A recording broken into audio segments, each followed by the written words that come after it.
10ஆம் வகுப்பு கணிதம் பொதுத் தேர்வு ஏப்ரல் 2025 கேட்கப்பட்ட கேள்விக்கான விடைகளை பார்க்கலாம். ஒரு மதிப்பெண் வினாக்கள். முதல் கேள்வி பயிற்சி 1.6 உள்ள 5வது கேள்வி. விடை ஈனா. இரண்டாவது கேள்வி கிரியேட்டிவ் வினாவாக கேட்கப்பட்டுள்ளது.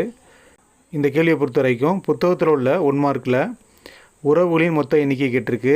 அந்த ஃபார்முலாவை இதுக்கு பயன்படுத்தக்கூடாது. இங்கே கேட்டது சார்புகளின் மொத்த எண்ணிக்கை. அப்போ புக்கில் குறிப்பில் என்ன போட்டிருக்கு அப்படின்னா, ஏ மற்றும் பிக்கு இடையேயான மொத்த சார்புகளின் எண்ணிக்கை Q⁻P அப்படின்னு கொடுத்துருக்கு. அந்த ஃபார்முலாவை இதுக்கு பயன்படுத்தும் போது இங்கே பியிலிருந்து ஏக்கு வரையறுக்கப்பட்ட சார்புகளின் மொத்த எண்ணிக்கை கேட்டிருக்கு. அதனால் இதற்கான விடை ஆனா m⁻n. அடுத்து மூன்றாவது கேள்வி. இது பயிற்சி 2.10 1வது கேள்வியாக உள்ளது. விடை ஈனா. அடுத்து 4வது கேள்வி. இது பயிற்சி 2.10 9வது கேள்வியாக உள்ளது. விடை ஆனா. அடுத்து 5வது கேள்வி. இது பயிற்சி 3.20 3வது கேள்வியாக உள்ளது. விடை ஆவண்ணா. அடுத்து 6வது கேள்வி. இது பயிற்சி 3.20 17வது கேள்வியாக உள்ளது. விடை ஈஎன்னா. அடுத்து 7வது கேள்வி. இது பயிற்சி 4.5 11வது கேள்வியாக உள்ளது.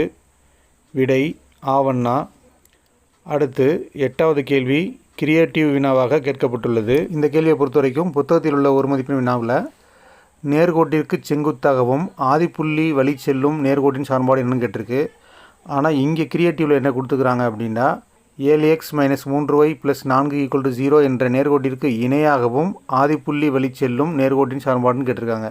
அப்படின்னா புத்தகத்தில் உள்ளது செங்குத்து, இங்கே கொடுக்கப்பட்டது இணை. அப்போ ஃபார்முலா மாறும். அதை கீழே செய்முறையில் இருக்குது, நீங்கள் பார்த்துக்கலாம். 8வது கேள்விக்கு விடை ஈஎன்னா. 9வது கேள்வி பயிற்சி 5.5 7வது கேள்வியாக உள்ளது. விடை ஆவண்ணா.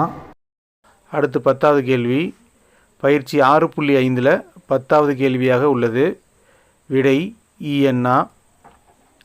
அடுத்து 11வது கேள்வி பயிற்சி 7.5 1வது கேள்வியாக உள்ளது. விடை ஈஎன்னா.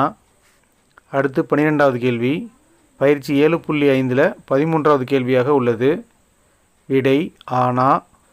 அடுத்து 13வது கேள்வி பயிற்சி 8.5 9வது கேள்வியாக உள்ளது. விடை ஆனா.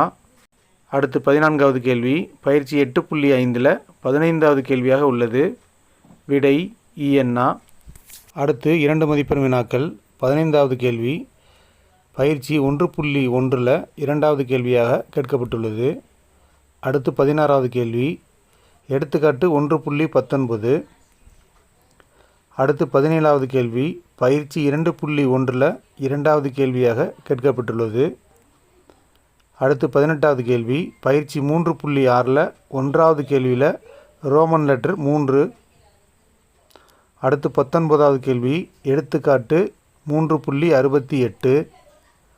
அடுத்து 20வது கேள்வி எடுத்துக்காட்டு 4.15.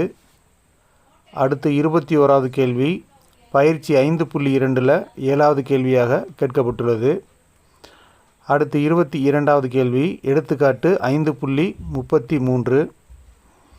அடுத்து 23வது கேள்வி பயிற்சி 6.3 1வது கேள்வியாக கேட்கப்பட்டுள்ளது. அடுத்து 24வது கேள்வி பயிற்சி 7.2 7வது கேள்வியாக கேட்கப்பட்டுள்ளது. அடுத்து 25வது கேள்வி எடுத்துக்காட்டு 7.13. அடுத்து 26வது கேள்வி எடுத்துக்காட்டு 8.2. அடுத்து 27வது கேள்வி எடுத்துக்காட்டு 8.26. இதில் சிறிய மாற்றம் மட்டும் செய்யப்பட்டுள்ளது. கணக்கு சுருக்கப்பட்டுள்ளது. அடுத்து 28வது கேள்வி. இது ஒரு கிரியேட்டிவ் வினா. இது 2ஆம் பாடத்திலிருந்து கேட்கப்பட்ட ஒரு கிரியேட்டிவ் வினா. இந்த கேள்விக்கான விடை கீழே டிஸ்கிரிப்ஷனில் உள்ளது. அடுத்து 5 மதிப்பெண் வினாக்கள். 29வது கேள்வி பயிற்சி 1.1 7வது கேள்வியாக உள்ளது. அடுத்து 30வது கேள்வி பயிற்சி 1.4 2வது கேள்வியாக உள்ளது. அடுத்து 31வது கேள்வி பயிற்சி 2.2 5வது கேள்வியாக உள்ளது. அடுத்து 32வது கேள்வி பயிற்சி 2.9 1வது கேள்வியில் ரோமன் லெட்டர் 5 உள்ளது. அடுத்து 33வது கேள்வி எடுத்துக்காட்டு 3.73 உள்ளது. அடுத்து 34வது கேள்வி கோண இருசம வெட்டி தேற்றம். 35வது கேள்வி பயிற்சி 5.1 6வது கேள்வியாக உள்ளது. 36வது கேள்வி எடுத்துக்காட்டு 5.28 உள்ளது. 37வது கேள்வி பயிற்சி 6.1 6வது கேள்வியில் ரோமன் லெட்டர் 2 உள்ளது. 38வது கேள்வி பயிற்சி 7.3 2வது கேள்வியாக உள்ளது. அடுத்து 39வது கேள்வி எடுத்துக்காட்டு 7.29 உள்ளது. அடுத்து 40வது கேள்வி பயிற்சி 8.2 7வது கேள்வியாக உள்ளது. அடுத்து 41வது கேள்வி பயிற்சி 8.3 9வது கேள்வியாக உள்ளது.